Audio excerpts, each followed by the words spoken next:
我係 Sierra。點解有啲人輸好多錢、輸身家，甚至乎爭人周身債，但佢哋都好快東山再起？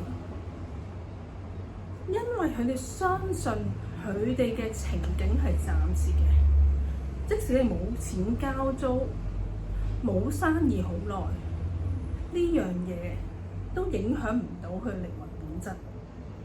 佢靈魂本質就係值得豐盛，係任何現實發生嘅嘢都撼動唔到佢呢個信念。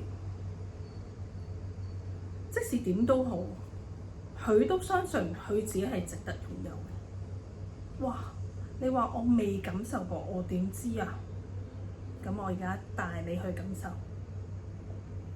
希望我可以幫到你。多謝你嘅時間。